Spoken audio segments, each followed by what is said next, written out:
Yo, guys, it's Kyle coming at you from Bane's Film Reviews. Today, I am sitting down again with Brendan Schechter to talk about his favorite film of all time, the 1968 classic 2001: A Space Odyssey, directed by Stanley Kubrick and written by Stanley Kubrick and Arthur C. Clarke, which is based on Clarke's short story, The Sentinel, which is only 6 pages long.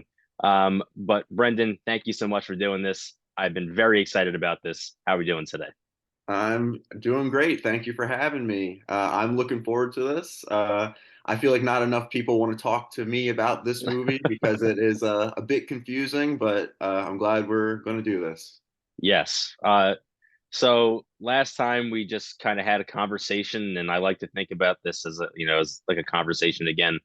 But there's so much to talk about that I wanted to try and provide a little bit of structure, Right. and we'll see what happens. Okay. Um, so to get into it, I'm gonna give you the floor first for all this stuff, and then Okay.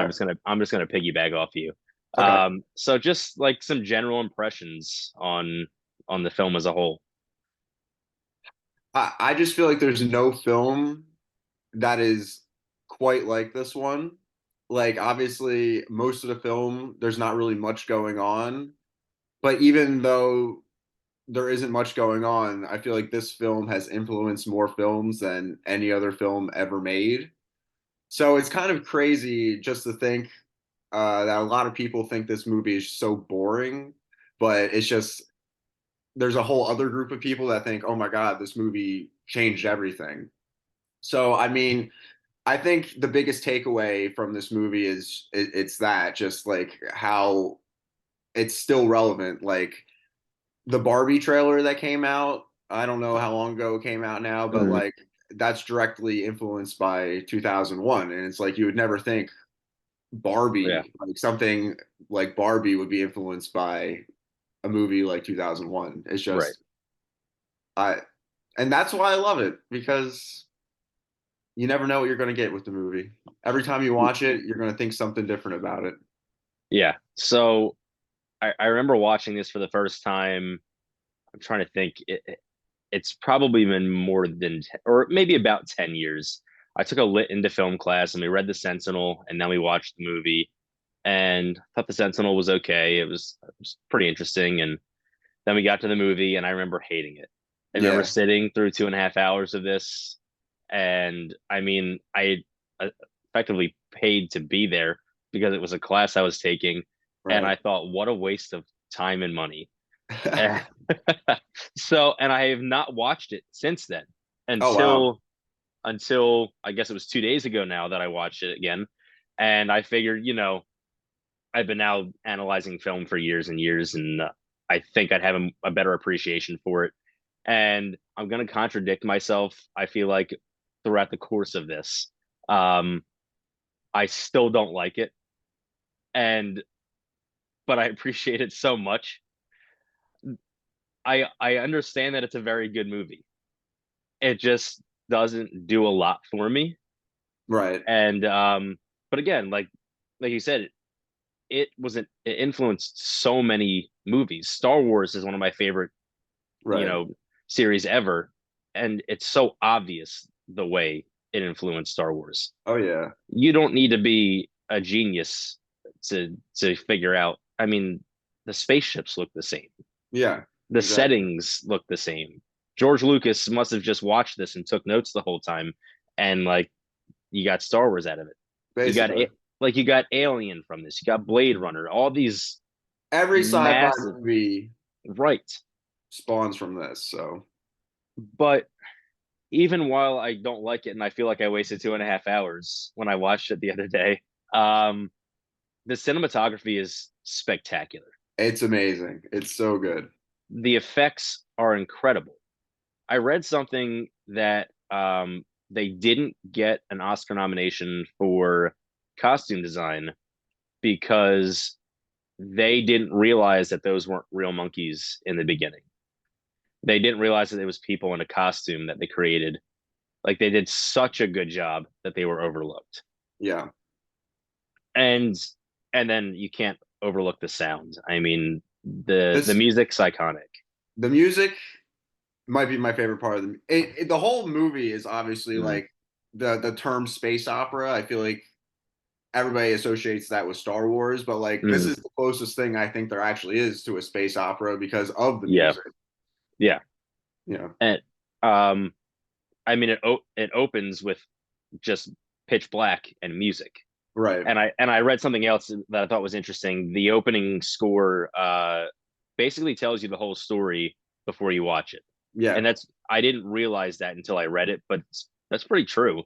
yeah. And that's pretty incredible that they're able to do that in, I mean, it's what, 5 minutes, I guess, maybe less than that. Basically, yeah. Um, there's so many things I like about this movie, and then I just find myself not liking this movie. So, like I said, I'm Well, going to contradict myself a lot during okay, this. okay. Yeah. Yeah. I don't know. I was making lesson plans today for the upcoming school year, and I decided we're reading the Sentinel and we're going to watch 2001: A Space Odyssey in English Oh wow. class. Nice. So it's yeah, I'm going to watch it again. And Well, I've probably seen it close to like 15 times now, if I had to guess. Which I mean, it's a struggle sometimes to watch it, especially if you're watching it late at night. Like mm, I watched it last night just to get a recap of everything. yeah, And I was watching it until, like 1 o'clock in the morning. And I was very, very tired. But even me being tired and watching the movie, there was little things that I picked up this time, mm, even I've seen it so many times that I haven't seen before. Like in the very beginning of the movie, in like after the monolith shows up mm, in the Dawn of Man sequence, um, obviously the one tribe they start using the weapons, but I never noticed that they also their body movement is also significantly different than the other okay, tribe. It's just like things like that. It's like I never picked up on it, and I always like watching movies that it's like, oh, no matter how many times you watch it, you're still going to pick up new things. And I feel yeah, like I could watch this movie 100 more times, and I'm still going to pick up new things about it. yeah. And I don't think this is a movie that you can ever fully understand, No way. and I don't think you're supposed to. I think I that's kind of the point of this I movie. think I think however anybody interprets the movie, I mean it's right. Like however you Yeah, want to think of it. It's so yeah, ambiguous. Like I don't think Stanley Kubrick and Arthur C. Clarke even really knew what the end goal was basically. right. I think they kind of just were like I said, we'll leave the audience up to interpret what's actually happening. So Yeah. And apparently there's instances of like Kubrick in interviews where he like started to kind of spill the beans about what he thought about the movie and then kind of retracted and was right. like not maybe like that's not it, or maybe you could take it a different way.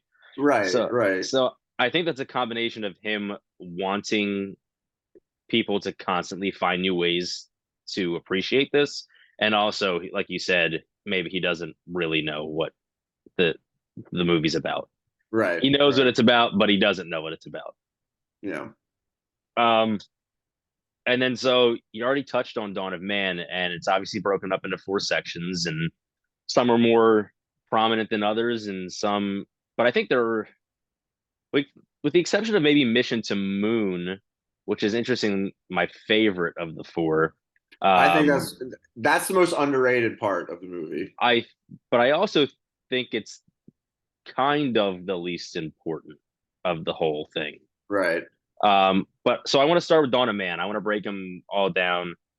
I mean, obviously, it's a sequence with the monkeys where they come across a monolith and they are now figuring out how to use bones as weapons and fend off other tribes of monkeys and actually hunt and now eat meat, and they have all these new ways of surviving because they've come in contact with this monolith. So what do you got for that, man? Well, the whole Dawn of Man sequence, I think it's like maybe 15 to 20 minutes long. It's not that Mhm. long. It's a very short portion of the film, Yeah. but it perfectly foreshadows everything that's going to happen in the movie Mm. perfectly. And I always feel like when I'm talking to people about this movie, they're always like, I don't understand the monkeys, or like, why are the monkeys there? And it's like, I don't know. Sometimes people just got to put on their, thinking cap and really think about what's going on. Like when I was watching this with my fiance last night, I was like, because we've watched it so many times together, but every time we watch it, she falls asleep. So I was kind of like, as the movie went on, I was like, so what's happening here? What's happening here? And it's just interesting to hear what she has to say. Mhm. And it's just so, the Dawn of Man sequence, it's so, one part of it, I feel like it's so cheesy, kind of, if that makes any Mhm. sense. Yeah. There's a bunch of these actors in these costumes, like pretending to be, monkeys. But you have to look Mhm. past that. You have to think, Yeah. okay, what if this really was 4 million years ago or however long ago it Yeah. was? I don't know what was happening back then. So I mean, I think personally, I think the Dawn of Man is my least favorite part of the movie. But it Okay. also, like I said before, it foreshadows everything, and kind of like if you understand that portion, you're going to understand the whole next 2 hours of the movie. Yeah. And I think it definitely foreshadows the rest of the movie. It's mm, I don't want to say it's the most important part, but I think it might be the most important part because I think it encompasses all these different ideas of, humankind, and there's no people in it, but it's very representative of how we live now. Right, It exactly. we found it could be a stretch. We found social media and we like all turned on each other and we hide behind our computers and just beat the shit out of each other virtually. Yeah, And I mean, they were just given a new tool and all of a sudden things switch. Like, should they probably have worked together? Yeah, they probably should have worked together and they probably would have accomplished a lot more. But now they had this tool that they're going to use to kill other members of their race. right, right. And so I think it's so interesting. And I was like trying to like play two or three steps ahead as I was watching it. Like what's because I couldn't remember exactly what happened. I knew that he used the bone and to but I couldn't remember what he used the bone for. I remember that he realized it could be used as a tool, but I couldn't remember what specifically for. And I'm trying to figure out like what's gonna happen next. Is he gonna kill somebody? And they ultimately do, and I think it's just like they held a mirror up to 2023, Right. in 1968. So I mean, humans, humanoids, monkeys, I feel like as long as yeah.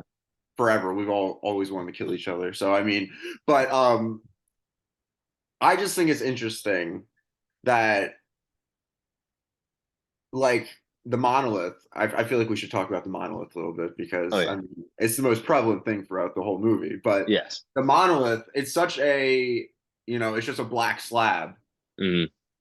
And I remember as a kid, I hadn't before I saw this movie, I'd always see things referencing the monolith and stuff like that. Like I remember distinctly watching Charlie and the Chocolate Factory when I was younger, and Okay. there's a scene in that movie where they I forget, but like they're able to get chocolate into the TV somehow, and they're watching Oh yeah. 2001, and then the monolith becomes a chocolate bar. Like even back to when I was a little kid, I was like, all right, this monolith is a cool thing. Yeah. But I just think it's so amazing that it's so basic, and it doesn't, throughout the whole movie you don't know where it came from. You don't know what its real purpose is, but Mm. the one thing you do know is that it is somehow representative of evolution. Hmm. And I think it's amazing. Like nobody blatantly goes, "Oh yeah, this thing it has to do with evolution." It's just Kubrick is so amazing with the way he made this movie. Like he just expected the audience to know. And I feel like Yeah. that's where this disconnect with a lot of audiences happen, Mm. is that some people just they don't know watching what's happening. Like I even remember after the first time I saw this movie, I had to, really read about what was actually happening. Yeah. And even after reading it, I was still like, I have no idea. But the more you Y- watch it, the more it makes sense, and the more you're able to kind of figure out the whole picture. Yeah, it's a very smart film, and it requires you to revisit it time and time again after watching it. You're not going to get it all in one viewing, or like you said, you've seen it 15 times, you still haven't gotten it all. I so I think the monolith is a smaller version of the film as a whole, Right. where you're not you know it's so important and you know that it's influencing something, but you can't quite figure out what that is until you do research or until you sit down and you talk about it. You're not ever going to figure out what it is. You're not just going to be able to look at this black slab and go, "Oh, I get it," because you're not. Yeah. You're lying to yourself if you think that. Yeah. No, like looking at it, it's like it doesn't mean anything. Like most sci-fi movies or any movie in general, it's going to at least explain what something is. Right. There's nothing even close to this. Maybe a little tiny bit of exposition saying that it's 4 million years old, and that's about Right. it. So Yeah, we know it's existed now 4 million years ago, and we know that it's existed on the moon, and there's one on Jupiter. We know they exist all over the place, but why? And right, right, other than moving the story forward, what is it doing? So outside of this, what is it doing? And I think everyone agrees because I don't know if there's any other way to look at this in a broad sense. It's evolution. I right, mean, there's a bunch of different ways you can interpret why or how it's influencing evolution, but for all intents and purposes, that is its role in the film. right. Um, so we see the monolith on Earth. Then we move ahead. We meet Dr. Floyd, and they travel to the moon. And I mean, there's this long sequence with him having weird conversations that you think mean nothing, and then maybe they do mean something. And somebody said it was the dawn of fake news when he Yeah, sat down and they had to talk about the epidemic the fake instead of epidemic. Yeah, yeah instead of what they actually discovered. I think this is my favorite portion of it, specifically when they're on the moon. But I'm curious what you think about it because I know you said you think it's overrated or underrated rather. yeah. I said it was underrated because nobody really remembers this part because it's a lot of it. Surprisingly, nobody remembers this part as much, even though this is the part that definitely has the most talking and the most Mm-hmm. human interaction in the film. But obviously there's no crazy Stargate sequence and there's no monkeys hitting each other and stuff like that. Mm-hmm. But the reason I think it's underrated is because it it it shows that the discovery of the monolith on the moon it shows that there is intelligent life and that they are starting to understand it. But it also when it sends the signal to Jupiter, Mm-hmm. I feel like that is pretty representative of the monolith itself and like the time period and like evolution and like things moving because obviously 1968 in real life at that time period it was right near uh when we went to the moon Mm-hmm. like in reality. So I don't know, I see this scene and I'm like, okay. I look at the scene, I say, okay, now I understand why so many people say Stanley Kubrick is the one who faked the moon landing or whatever, because it's like it's the scene that probably meant the most to people back in the day, if that makes Yeah. any sense. And that's why I think it is important but underrated because us in 2023, we just look at the movie for the like I said, the like interesting parts of it, not the kind of more historically relevant parts of the movie, I guess. Right. Um, but that's just one of the ways I feel about that scene. Another reason I really like that part of the film is I feel like I really like the character of Dr. Floyd. I don't know Mm-hmm. why. I feel like he just makes me laugh. I just his mannerisms and everything. Uh, I don't know. So he is unique compared to everyone else. right, He he is while I think Hal is the main character of the entire film, I think Dr. Floyd might be the most important because Yeah. he is much like the monolith now communicating with Jupiter, and you're now making the connection back to Dawn of Man. It's this sequence is like the bridge between the Right. two parts of the film. He acts like the bridge between the two parts of the film as well. He explains everything. This is maybe the only time people really explain something to you in this film. Yeah, this is definitely the whole exposition portion of the movie. Like Yes. every single thing, like from the meeting with the like Russian people, like that was Mhm. all explaining what's going on, and then they literally have a meeting about what's going on, and then they when Right. they actually go to the monolith on the moon, they talk more about what's happening. So it's just like a big exposition dump, but I think it's done really well, and that's another Yes. reason why I like it. And I think part of the reason maybe that it's underrated is so the way I looked at it and remember it is a lot of times I don't count them being on the moon and the whole part in the space station with Floyd being the same part. Oh I yeah, I separate them. So I wonder if other people do the same thing and they go, well, mission to moon is just the sequence on the moon and it's so small and insignificant compared to the rest of the film because initially that's how I remembered it. And I have to constantly remind myself there's this larger part to it, to him being in the space station, him calling his daughter, yeah, him them eating this disgusting looking food and or drinking out of the cardboard cups. yeah. um but there's a lot more to it and they're developing the story here. And but so again, while I think the film is a little, I'm going to keep saying it, I think the film is boring, and I don't love the film. This is my favorite because the cinematography is so good here. Yeah. There's one moment, and it's just a moment, like a blink and you'll miss it, where the camera like peers around this pole, and it was so crisp and perfect. It looked like it had been remastered or like it had been reshot like this century. Yeah. Like there was no way they shot that in 1968 and it looked that good.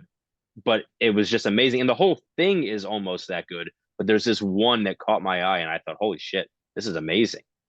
Yeah, I mean, there are a ton of shots in this movie that make me feel the same way. And I'm like, one of them is the shot during the Dawn of Man sequence with the cheetah or the leopard or whatever. Yes, that was another one. I think that is so amazing. I just, every time I see that, I just get goosebumps because Yeah. I'm like, wow, that looks so good. And then I also think the scene when they're discussing what's really happening at the Clavia space, when Hmm. it's like the really long shot of the table, Yeah. and like I just think that's so amazing how you, Kubrick was able to frame the whole entire room in that one shot without really missing anything, and everybody who moves in that scene, it just feels like it feels not real or something. Yes. A lot of this movie, like I look at what's going on, I'm like, I don't like this doesn't feel like it could have been made in 1968. Right. This feels like something that can't even be made now. Yeah. And I'm just amazed every time I watch it. I'm like, man, that we there were some real geniuses working on this movie. That's all Yes. every time I watch it, that's all I can think. And so I hate to now knock the cinematography a little bit, but there's one thing about this film that people talked about constantly. I listened to other podcasts about this because I wanted to get as much information as I possibly could. And they always talk about the match cut or the match shot, or how you phrase that, With the bone in the where they go saddle. from the bone to the satellite. And they're everybody's like people geek out and they love this and they think it's I'm like it's almost bad. I thought this is like I don't like this at all. It doesn't look right. I won't lie to you. It's something Yeah. doesn't look right about it. Like it looks like it's 1 second off or something. Yes. And I'm like, okay, but it's still iconic. I still love it. Every time it comes up, I'm Yeah. the same way. I'm like, oh, wow. But I, Yeah. you know, I get it's iconic, but I feel like the bone is almost moving at 1.5 times speed. right? No, it's like It's not right. It doesn't look Yeah, right. it's not good, and I had to bring it up. But I mean, other than Hey, that, that's okay.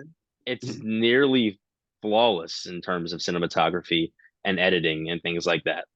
So, and again, Mission to Moon, I think best expresses that to Yeah. viewers, how good these people were at their jobs. Because I don't think people often realize they're like, oh, this movie's either good or bad. Like, there's people doing this. Like this, we didn't just shoot it on a camera and then it existed. Like we now had to go back for hours and hours and make sure it looked perfect. Yeah. And I don't think people think about that, which I guess is good. You go to a movie to escape reality for a little bit, but they just did such a fantastic job throughout the course of this movie. Yeah. And then so you have, I didn't do the math, but I think it's the longest sequence, Mission to Jupiter. Yeah. Um, certainly feels like the longest It's sequence. definitely the longest. Oh yeah. Yeah. Um, and this is where you're introduced to who are probably the three main characters. You have Dr. Bowman, Dr. Poole, and obviously HAL 9000. And what do you got for me? This part of the movie, I feel like this is the one, maybe the one little thing I have about this movie. I just Okay. feel like it could be 20 minutes shorter. And a lot of it has to do with the scenes where they're going outside and you just hear breathing for like 10 minutes straight. I actually love those. I no, I do too. I really love this, the sound mixing and everything, and Yeah. just how it all is great. But I just feel like this is where it loses people at this point. Yeah. People don't want to a lot of people just don't want to sit through that for that long. Mm, But even after I watch it so many times, I'm like, okay, I know what's going to happen. Like I know it's just going to be the same thing for a while, and that's my only real main issue with this portion of the film. Other than that, it's pretty perfect because it's kind of scary at the end of it. it is. Yeah, and I didn't know this movie when I first saw it was going to get, creepy. There's a lot of creepy moments in this movie. Yeah. And I mean, a lot of that has to do with Hal, just that monotone, dead Yes. sounding voice. So, Yeah. So I think what sums up that whole sequence the best, and I'm getting the two names mixed up. Who is the one that ultimately kills Hal? Is it Bowman or is it Poole? Bowman. It's Bowman. So the best example I think of this like slow burn throughout the course of this part is Poole being pulled back in very slowly, very slowly. And then he doesn't make it back in, so he goes back out very slowly. And I think that is the best example. It just sums that whole sequence up. And I think it's important that it moves this slow because it almost works like a horror movie in this Right. part. It's the suspense building. Right. And I think they're almost Kubrick's giving you a chance to think about it. Like why is he pulling him back in so slowly? Why are we watching this for 30 seconds when it could have very easily they could have jump cut and taken place over a second and a half? Right. So it gives us a chance to dissect what's happening because I think that's when it climaxes. That's the moment you realize shit's hit the fan and something has to happen either to everyone on the ship or Hal. It can't, or both. It's just everyone's gonna die. Yeah. Um, but I think that's so important. And I kind of, again, while it feels very long and drawn out, I almost think it needs to be. Yeah. No, I can see where you're coming from because you're right. Without the slow burn feel to it, I feel like if you rush that, then it's the execution at the end wouldn't be right, or everything that happened before, it wouldn't really make as much of an impact. Hmm. But yeah, I mean, I just don't think think that that sequence. Now, I guess I should say this is probably the sequence I think might be the most overrated Mm, because you know I just like the weird parts of the movie, I guess. But I feel like a lot wasn't explained about, and like we said, this kind of like how Kubrick's did, how he did his stuff. But like when Frank Poole, the one who's in the yellow suit who ultimately yeah, dies, I'm like I'm always so confused how that really plays out at that part. Even like after reading it, I'm just confused because it kind of just like you see Hal in the pod come close, and then next thing you yeah, know, he just kind of is like dying. yeah, And I just wish maybe we got a little bit more about some things like that and a little bit less about, yeah, just hearing them breathe about for 10 minutes straight. yeah. And while I agree with that, I really do love the breathing. It's very eerie and uncomfortable, and I think it's essential to it. Maybe not as long as it happened, and it That's happens more. yeah, Yeah, and it happens more than once yeah, where you get this where I don't think it works the same way as when we're seeing him be pulled back in, where we're given the opportunity to dissect what's happening. So it's very quiet in that moment, but the right. breathing just takes over. Like Yeah. you can't really think. It's almost chaotic and I feel like I felt a little flustered while I enjoyed it. I felt a little flustered listening to it over and over again. It Yeah. almost becomes annoying Yeah. intentionally. Yeah. Um, yeah, it serves a purpose, but maybe they overdid it a little bit. And Yeah. I as mean, good, I was just gonna say, I mean, that's like I said, that's okay. I don't think it's a real issue. I still think this is a perfect movie. I just like that's just me in my 2023 brain, yeah, just saying like, oh, if I could change one thing. right. And so as we're talking about this, this didn't dawn on me before, but I think maybe each each of the four parts is like a different genre to itself. Basically, I've thought that before too. Yeah, where you're almost getting a documentary in the beginning, Mhm. and then you get I almost want to call Mission to Moon a comedy because there are a lot of funny moments. I mean, him sitting there reading the abundance of rules before he goes to the bathroom. I love that. I love Yeah. that. Or just him sitting, just Floyd sitting down to have the conversation with the other scientists, and he's like on his way to breakfast, and they're probably half blitzed because they're all drinking. Yeah. And I thought there was some pretty like subtle comedic moments throughout that, and then you get like a little bit of horror in Yep. Mission to Jupiter, um, which actually makes the movie a little bit better for me. The fact that Mhm. th- there's such distinct genres throughout, and then as if the whole thing wasn't a sci-fi, I think it's very obviously a sci-fi at the end. Yeah. Um, and that was my weird segue into Jupiter and the Infinite Beyond. Yes. Or I saw some people refer to that as rebirth, which makes sense to me in a lot of ways. Um, one of the weirdest sequences. Apparently, hippies used to drop acid Oh and go yeah. sit in the front seat and Yep. watch the Stargate sequence. Basically, they would go just for that part.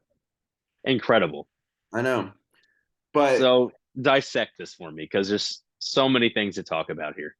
so the Stargate part, I mean, that part, I feel like it might be more straightforward than what follows it, because what follows it, that's the part where I'm like, I have no idea what is going on. Hmm. But the Stargate, obviously, the way I interpret it, it's when Dave enters the monolith, basically, and this is Yeah, what when you enter the monolith, that's what I guess you're being transported, or it's like a wormhole or something along those yeah, lines.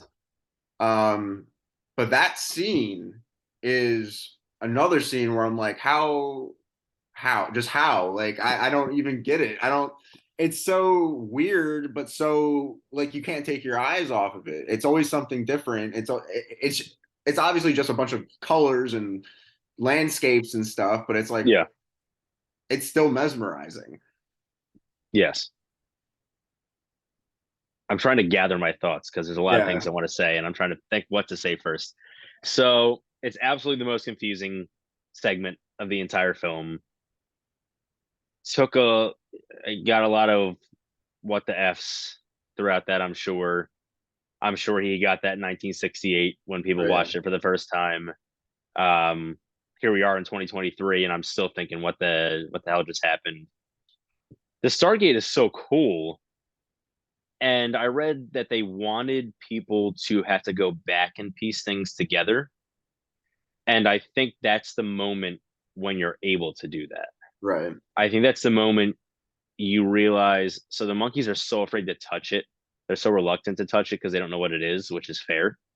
Um, and then they all seem very okay with doing so, and Mhm. it's like propelling them forward into the future where they're understanding their purpose, Right. and even beyond their own purpose, like the purpose of everything. So I think that moment, the Stargate, gives everyone the opportunity to realize that's what happened here, that's what happened there. It's sort of piecing everything together for us. It's in a very confusing way, but it's giving us the opportunity to make sense of some things that didn't before. Mhm. And I think that's very cool. And then you're through it, you're done with it. And now all of a sudden, you don't really know where or when you are. And you see Dave, like, I don't know, on his deathbed. You see him like, uh, middle of his life. Yeah, he's Um, like uh progressively aging very quickly. And it's just yes. interesting because it's like even like I said, even at this point watching it, I watched that part. I'm like, what is really going on here? Like, this is way beyond me. So So is it him physically aging that fast, or is it him seeing himself aging that fast and realizing all the things that are going to happen? I thought until watching it last night, I thought it was just him looking and just seeing his next like iteration of himself, and that was it. Mhm. It immediately changed. Well, watching it last night, I started thinking, what if he lived like the life in between that, Yeah. you know what I mean? And it's like that's just we see him at that next moment, and then we see him again when he's eating dinner, and that's like he's like you can see he's finally comfortable with the place. Yes. Then after that, he's on his deathbed, and you see the monolith, and it's kind of like, oh, this is what it's, why he's here. It's like him and the monolith at that point have become one, kind of. That's Hmm. how I see it. Yeah. And But he's like I on said, he's on Jupiter at this point, if I'm not mistaken. I don't know. I I think he's on Jupiter at this point, and again, where now the monkeys were able to see into the future and realize their purpose and understand things that they can do now that they didn't realize they could do before. Is he now this next generation that's figured out we can live on Jupiter? Like there's something else out there for us to do beyond what we've been doing? I, you know, I think I think that's a good way to maybe look at it, but I just think more so because I don't think at that point I don't think he's on Jupiter. I Okay. think like you're talking when he's in the room at the end, right? Like in the So like when he's yeah, when he's eating, when he's yeah. physically on I his deathbed. The way I see it is that that's like obviously we never find out like who placed the monolith or like what where it came from. I feel like that might be like a constructed reality by the Hmm. people, the monolith people, to kind of Yeah. make Dave Bowman kind of understand more about what's going on. Because I Hmm. I don't think that's Jupiter only because like I feel like the whole Stargate sequence, I feel like that's him getting transported to like a different like reality, different universe Yeah, or whatever. yeah. So that's the way I see it. Or even if he's not physically on Jupiter, is it telling him that at some point he's going to end up there? Like Uh, I think so. Well, he's part of the group that's going to make it there.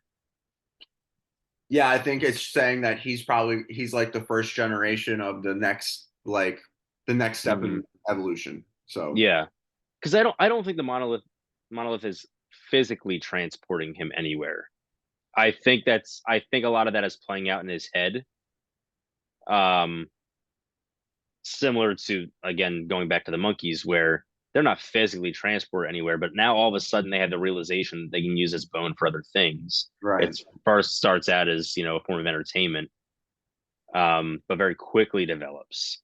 But they go very, while it seems like a much more smooth transition, the monkey using it first for entertainment and then for killing, it's really just as fast and such just as drastic of a jump as Dave going from, midlife to deathbed, because it's a drastic jump for me right. to hold a clarinet and go, oh, I can play music with this, or I can kill somebody with it. Hmm.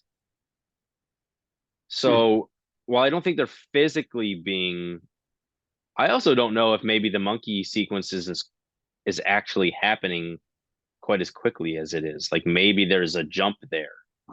I've always thought that too because I mean it was real quick. Like I don't know if the monolith really works that fast, but Right. like I don't know if it was the same day or the next day or whatever. Hmm. But I just really this is why I love doing these things with you because you just bring up a lot of things that it's like I don't even think like some things I just don't think about when I'm watching these movies, and I just never thought about that either. Well, movies like this, I don't think you can think about these things until you have a conversation. I agree. I, Yeah. I didn't think of these things until we were just talking about them, and like they kind of dawned on me. You said something, or I thought of something that spiraled out of control and became these weird thoughts. Um, but I mean, even the giant jump from mission to moon to mission to Jupiter is still 18 months. Yeah. It's a very quick jump. They obviously didn't, hear the signal on the moon and then go, oh, we're going to Jupiter, and like hop in a Right. spaceship the next day and go. So I think we're seeing a progression over a long period of time. Even if that long period of time for the monkeys is 3 or 4 days Right. or a week, I still think we're seeing more than just, a 30-second change from entertainment to killing utensil. Right. Um, the more I talk about it, the more I like the movie, just so you know. Yeah. Yeah. This is you got to talk about this movie. Yes. You got to hear everybody's thoughts because then things just start making more sense and you start getting more ideas about what it might mean and Yeah. And so I still have a bone to pick with Stanley Kubrick, no pun intended. Not about this movie specifically, but it was brought to my attention years ago that they shared a studio with Empire Strikes Back when they were filming The Shining. And so during that filming, there was a fire in the studio. And so Kubrick took over Empire's set and apparently went so over his allotted time that he almost ruined the filming and like apparently had Empire canceled. oh my God. I had So no just idea. the fact that Kubrick almost screwed up Empire, my favorite movie, screw you, man.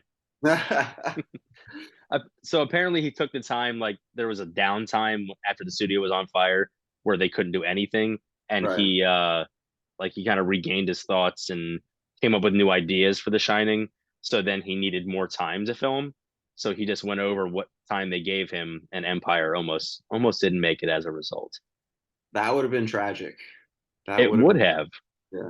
because it's the best of the Star Wars films. Oh, I agree. That totally. So, but got a little sidetracked. I Oh, that's wanted to okay. say I wanted to say that earlier, but whatever, screw it. It's like a weird conversation, and whatever happens happens. But so also in the last sequence, you have what is, I guess, referred to as the Star Baby. Yeah, the Star And Child, whatever it's Star called. Child, yeah. I don't really know what to make of that. Maybe when you say something now, I'll I come mean, up with some ideas. like I said before, like I feel like that is the next step in the evolution of man, I guess. It's Yeah. like a hybrid of the monolith and human, and that's what I think the Star Child is supposed to be. Hmm. But like I said, I have no idea. I don't know. It's a mystery. I think that's like one of the big mysteries of the movie. Uh, it could be it could be anything. Like so much of this movie, it could just be anything. So I don't know if this is intended by Kubrick or not, but I think there's a little bit of religion woven into I this. agree. Yeah. Um, and the reason I say that, I'm sure there's more. There has to be something that I miss if you agree with it. So, so obviously, um, just the title of the opening song is referring to a prophet. Mhm. So it seems like everything was so calculated and deliberate throughout this that I don't feel like he could have overlooked the fact that he's mentioning a prophet in a song that he chose. He could have had someone make a score that was similar and name something entirely different, or just use an entirely different song, and we never would have missed that being part of the film. So I think he makes a conscious decision to include referencing a prophet. And so I'm wondering, on one hand, you could say the monolith was put there by extraterrestrials, and on another hand, you could say that, a god put it there, or a, an entity of that nature put the monolith there. And so I'm wondering if we're now looking at this rebirth, like he's now come full circle and we're now being reborn as a generation, like in the eyes of a god or something. Like now we've realized what we can do, Right. we have done what we should do, and now we're being reborn in this perfect image. And I feel like I'm babbling, but No, you're not. You're that's not. kind of what I I hear you stuck 100%. on now. No, no, I agree because I mean the like you said, who knows who put the monolith there? It could be Hmm. aliens, it could be some godlike figure, it could be, just the monolith appeared. We really don't Hmm. know, but I think you're right by saying that it represents like this purity or this new generation of what we should be maybe or what Hmm. not humans should be or any specific kind of race or religion or anything just Yeah. what everything should just kind of work towards this kind of more perfect uh pure all-knowing society. Hmm. And so where Dave seems to now know everything after going through Stargate, I don't it's obviously not a coincidence that this star child appears as he's dying. Yeah.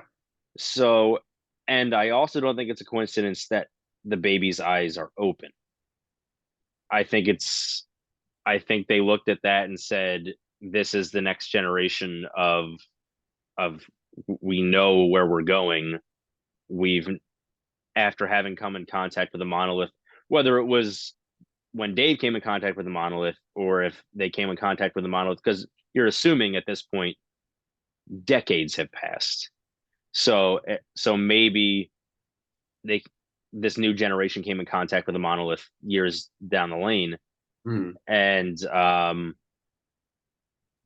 like they're now with their eyes open, they can see what the future is, and they can see exactly what needs to be done. And Right.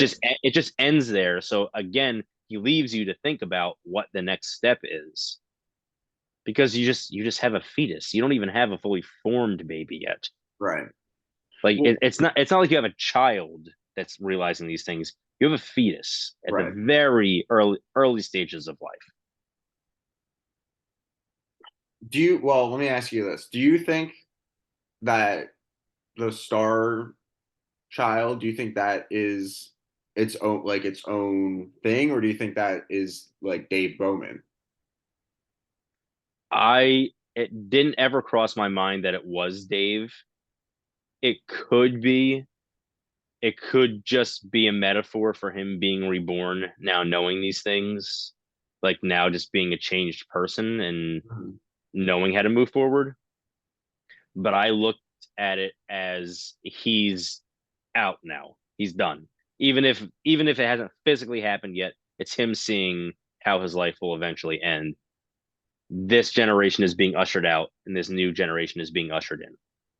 Mhm. So, Interesting. but it actually, until you just said that, it never crossed my mind that that was Dave.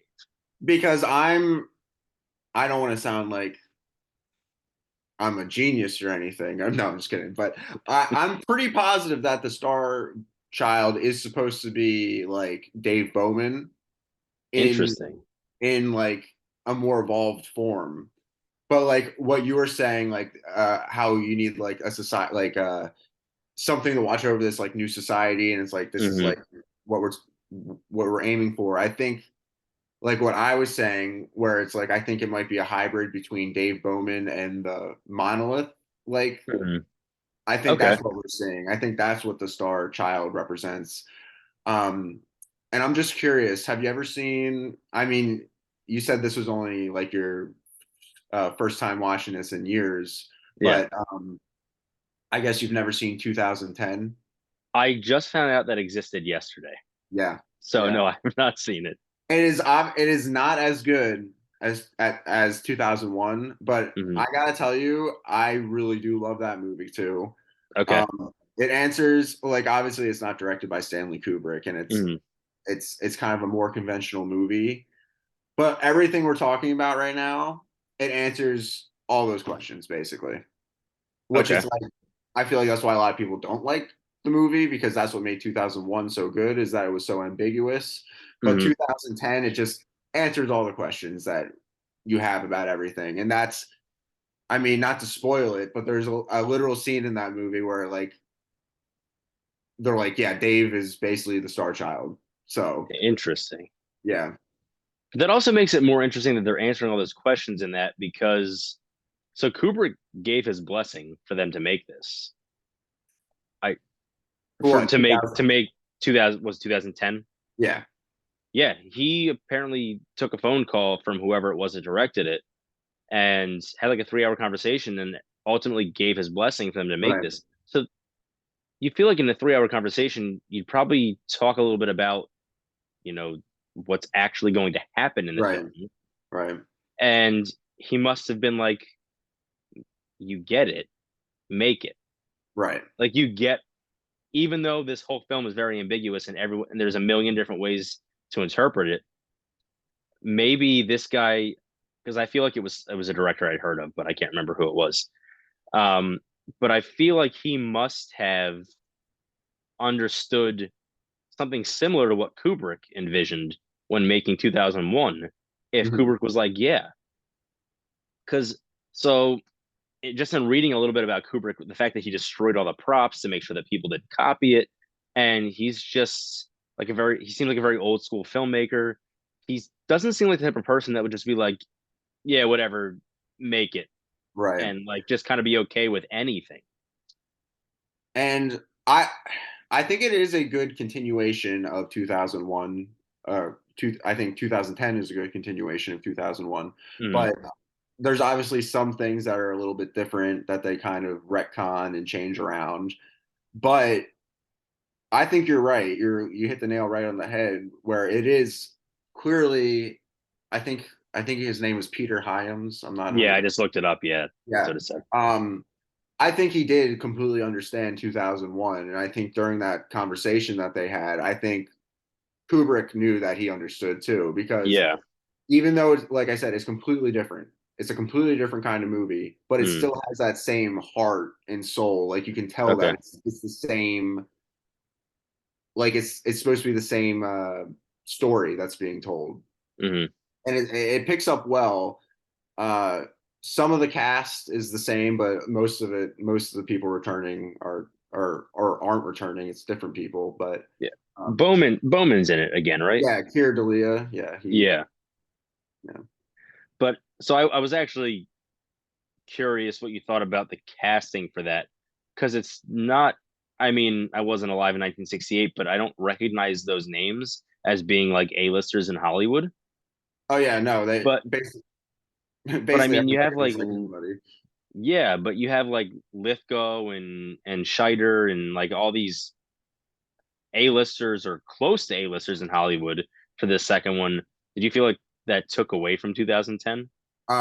Definitely. It Mm, definitely did because it gets kind of distracting because I'm like, oh, you're a good actor. Oh, you're a good actor. And you expect a lot from these people, but you kind yeah. of like it's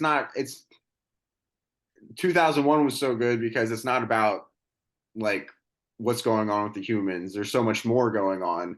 2010 is such a human centric movie where it's like, who cares about the kind of mythology of everything happening? It's kind of just a hodgepodge of, like you said, A-list actors. And I think Hmm. they're just kind of trying to capitalize on that, having big star power for that movie, but Yeah. also piggybacking off of one of the most influential movies of all time.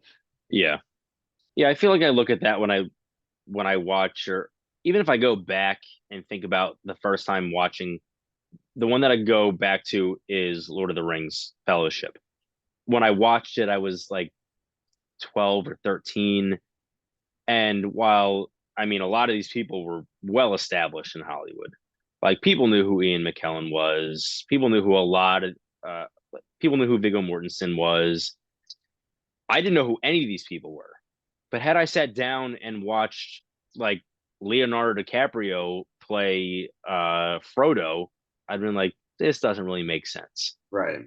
So I feel like somehow there's a disconnect between those actors and the story or any film in general when they're bigger than the film and that takes away from. So I was curious. Again, I haven't seen it, but I was curious if that had the effect I thought it might, which is kind of sad. But I have to watch it now, knowing that it basically answers a lot of questions Yeah, that I had. I would recommend it. It like I said, it's not a bad movie. It's really kind of a pure 80s movie.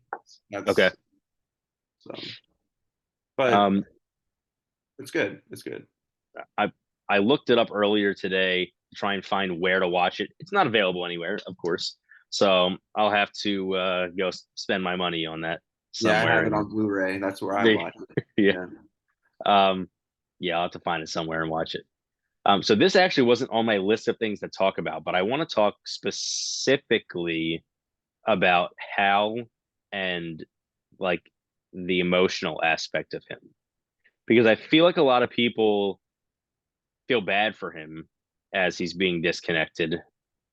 And I think you're supposed to feel bad for him and feel some kind of emotional attachment. But I'm curious how you felt while watching it for the first time, second time, 15th time. Uh well, I kind of the first couple times I watched the movie, I thought that Hal was kind of sympathetic, like, oh no, like this is kind of sad to see this happening. But after watching it so many times, I think Hal is more like a sociopathic character when you think Hmm. about it. Because when Hal is getting disconnected, and Hal, this was right after Hal kills Frank and tries to kill Dave. Hal's like, And he kills the three and innocent the people three on that you don't know crew anything members, about them, yeah, but they're sleeping effectively, and he kills them in their sleep. right. But it's like after he does all that, and Dave is going to go shut him down, he's like begging him to not do it, basically, and say Mm. like, "Oh, I'll be great. I have the utmost respect for the mission," or whatever he says. And it's just, it reminds me of like a if we're seeing like a serial killer that is like pleading for their life. It's like Hmm. so like I said, the first couple times I didn't really think of it that way, so I kind of felt bad, but now I just Yeah. kind of see it. I'm like, oh, like it gives me the creeps a little bit.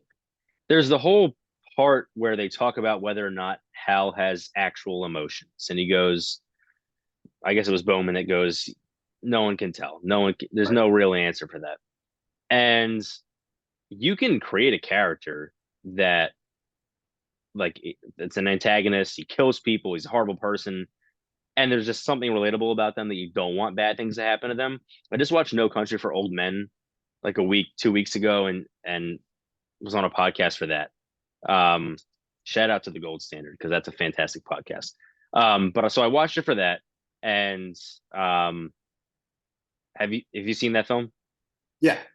So Anton, I I didn't want him to die at the end because I think he's such a good character. Amazing. I was so happy that he gets away at the end. I love the ending to that movie. Yeah, another one that's very ambiguous at the end, Yep. but I was okay with him getting away, and I was okay with him in a sense being the only one that got away. Like even Ed Tom Bell is just kind of stuck dealing with the fact that he failed miserably.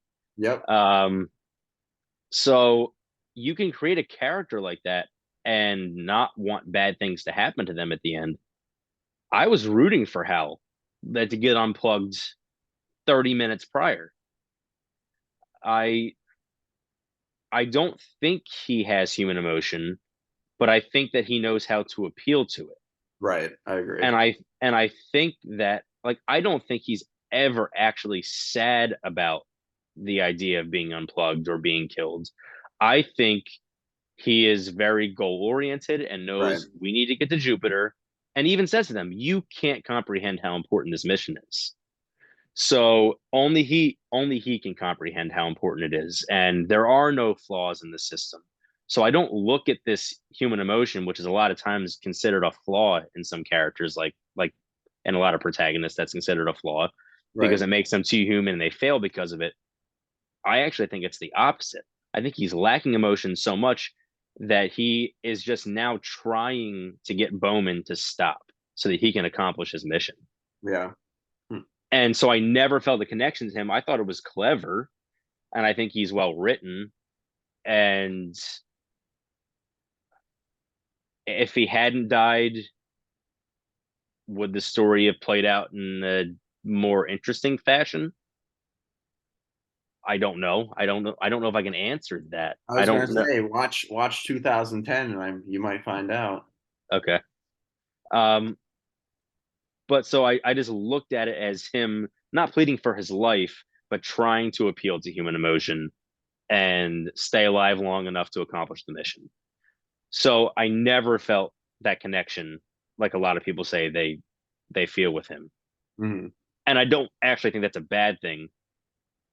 I don't know if you're supposed to feel connected to him. I don't think it's wrong if you do or it's bad if you do, but I don't know if that's the purpose. Right.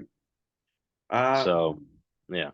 yeah, like I said, kind of like what I said, like Hal is like sociopathic, like emotionless, Absolutely. essentially. Because I agree. I don't think he has human emotions, but I think he's capable of making the humans in the movie perceive that he might have the emotions, and that works to his favor ultimately, basically until the end, until he eventually gets shut down. But Hmm. yeah, good old And Hal. and that's another scene that's very drawn out. Yes, But very. I think it needs to be. I That one is it definitely needs to be drawn out because that's the most I think that's the most tense part of the whole movie because I I it's another thing watching this again for so many times. I always think I'm like, can't Hal just like kill Dave when he gets in the ship? You know what I mean? Like do something right. or like when he's going in through the emergency airlock, like isn't Hmm. there like couldn't Hal just open the airlock back up and kill Dave right away? I'm just Yeah, I feel like Hal has all the control until it's time for Hal to have the control, and then he right. has none. Yeah. He's like your typical movie protagonist where he's very much in control, and things just kind of fall the way that they need to in order for the Right. good guy to prevail. Um, and that's not knocking it. Maybe it's cliche, but I don't know if that was cliche in 1968. It works and it serves its Yeah. purpose, and ultimately we get to see Hal die a slow, I guess maybe painful death. I don't know if he feels that. I don't know. He was saying it hurts, I'm pretty sure, at one point. But Yeah, like I said, I don't know. He could just be saying that. but also when he tries to appeal to Bowman and he starts to sing, I hate when people sing around me because it makes me really uncomfortable. So I just wanted him to die a little bit faster when he Oh did yeah. that. And That it didn't just do gets any. slower and slower. Yes, that did nothing for me. So I was glad, glad when he pulled the plug. Yeah. Um, so we talked a little bit about how it's inspired countless movies. Countless. Star Wars Interstellar, I have not seen yet. I've avoided it because I hate Matthew McConaughey, but Oh, I've been it's told a great numerous movie. times that it's a phenomenal movie. I know it's inspired things like Gravity, and like you said, it's basically every science fiction film that's ever existed past 1968. Um, as I was watching this and thinking about Hal, I couldn't help but think about the strikes that are happening right I now. thought the same thing. Um, this is just like perfect timing for us to Right. talk about it right now. But we're now in the midst of an actors strike because they're pissed off that artificial intelligence is potentially going to take their jobs away. And uh, do you have any? Well, do you have any thoughts on this strike as a whole in terms of the AI thing? We don't have to get into the politics of anything, but just like in terms of the AI, do you think that's a potential? I mean, it scares me. I won't even lie to you. Any AI stuff has become so like rapidly advanced so quickly. Like it is legitimately scary. And it's like obviously I don't think anything like 2001 is going to happen Right, anytime soon, but it's like it could happen, or somebody could do a deep fake or something and make it look like something right. bad's happening. But I think these actors have a legitimate right to be scared for their jobs and their kind of livelihoods. I don't know. Do you watch Black Mirror, or have you seen the new season? No, I've never seen Black Mirror. So one of I've the heard it. I've heard it's very good though. yeah, one of the episodes from this most recent season was about like AI taking over actors' jobs, and Mm, like everything becomes like AI oriented. And it's funny that that came out right before this strike, mm, because it is like exactly what it's about. And everybody in that episode was like, they have no, like, how do they have the right to do this? How do they have the right to do this? And they're right. like, oh, they just do, basically. Like they can do these things. Yes.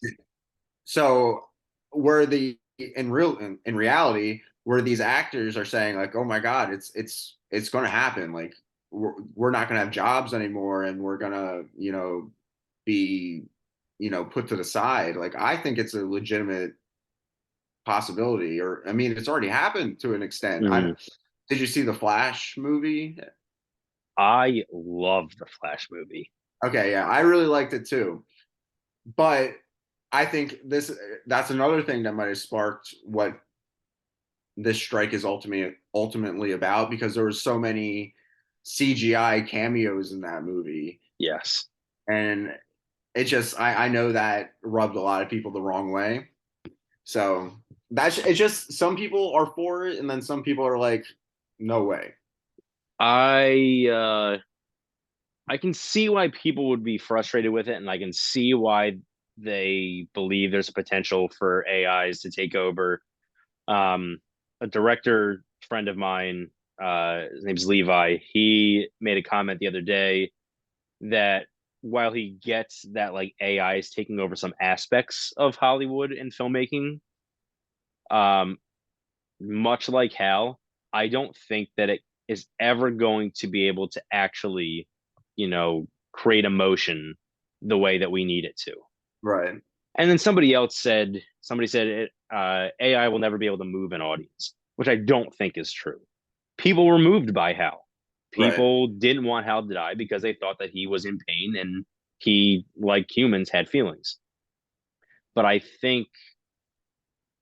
don't think that it could ever move people or an audience to the degree that other humans can. Hmm.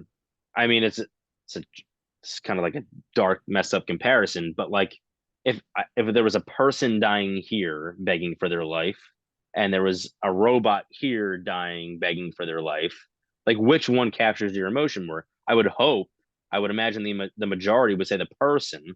Right. So I don't think, not at least in the next 20 to 30 years, are we seeing AI take over in the capacity that I think some of these actors think that it will. I see. I just don't know. I don't know enough about AI and that kind of technology stuff to know how. Mm-hmm. But one thing I do know is that it seems like last year, a lot of this stuff that I hear about now wasn't talked about at all. Yes. And now it's like all over the place. And when things blow up like that, usually things kind of get innovated a little bit quicker. So Yeah. I think that's where they're coming from with their issues. I just think personally, I don't think it would happen soon either, but I just think you never know. Who knows what's going to happen? Right. And then also, I don't know the logistics of it. I don't know what it costs to, to create this AI. I don't know what it costs because somebody has to work on it. I mean, Right. somebody has to at least press go. Yeah. And in theory, hopefully it's not to the point where they're just making shit up on their own and Right. they don't need us at all anymore.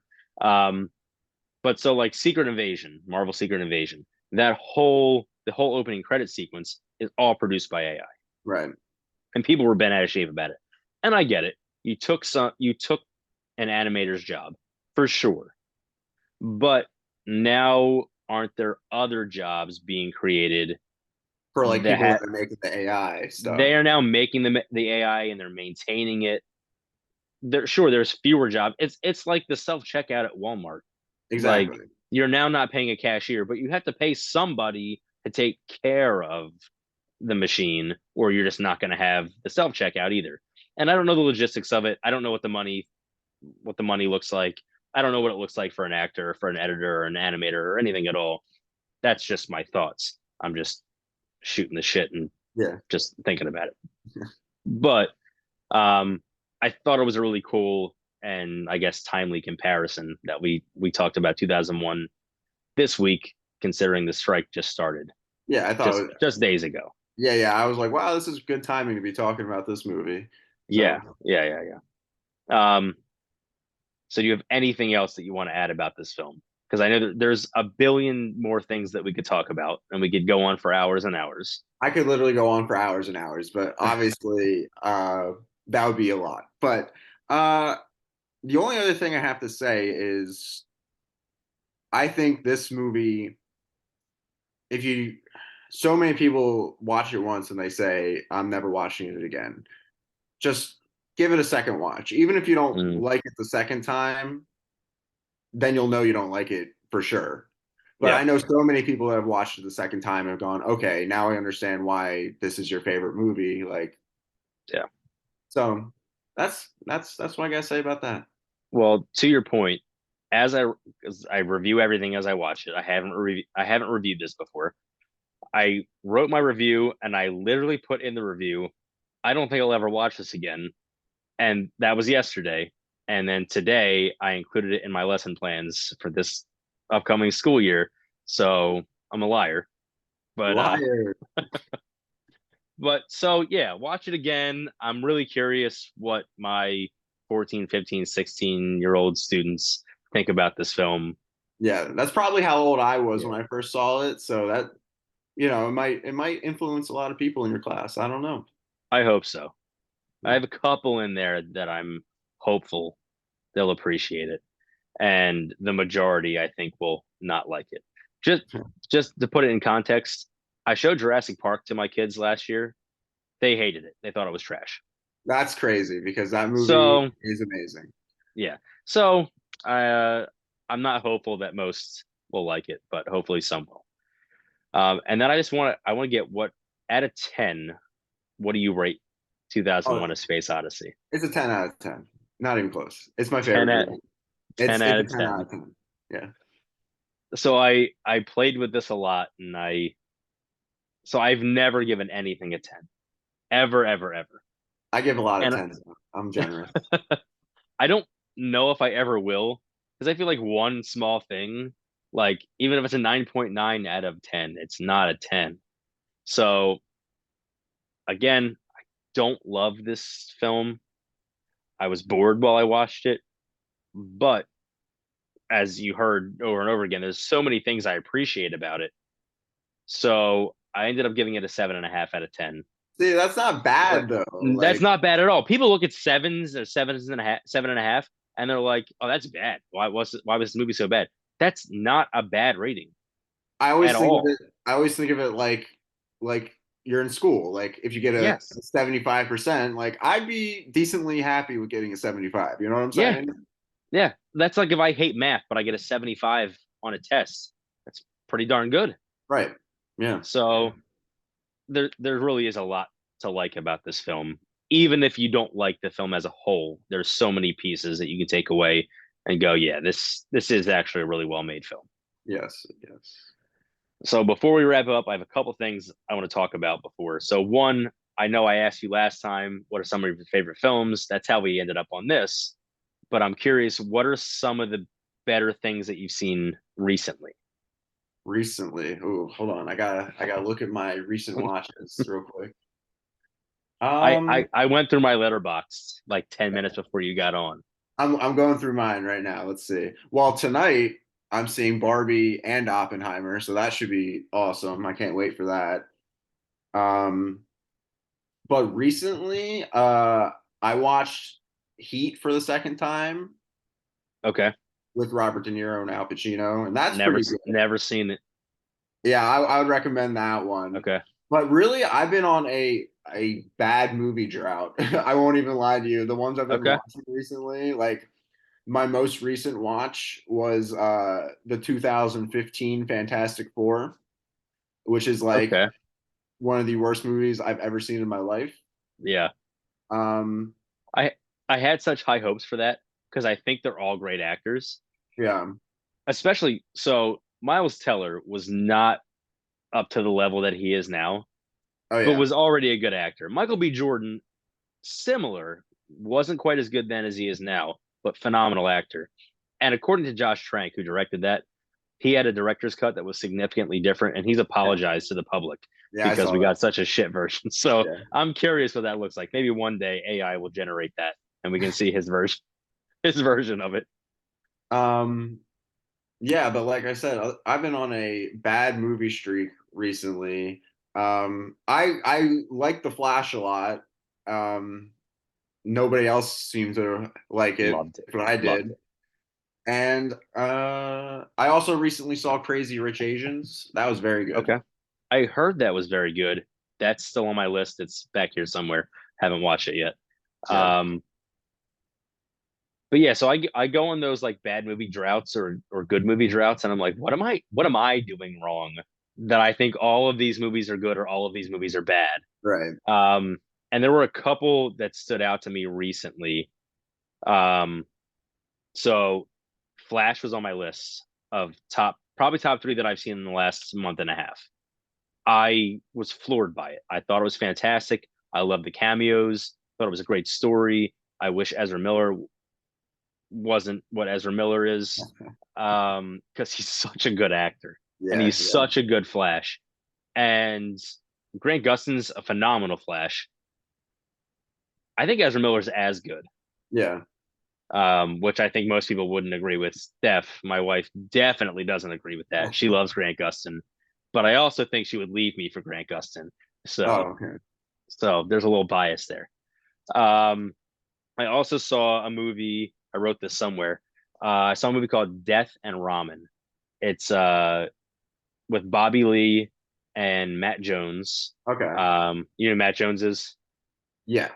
Yeah, he's like a like kind of obscure unless you've seen The Office. Right. Right. Right. Um, Stupid funny, which I guess you could imagine from those two actors, but it's so emotional too. Bobby Lee's is a ramen chef. It's his last night on Earth. He's about to die.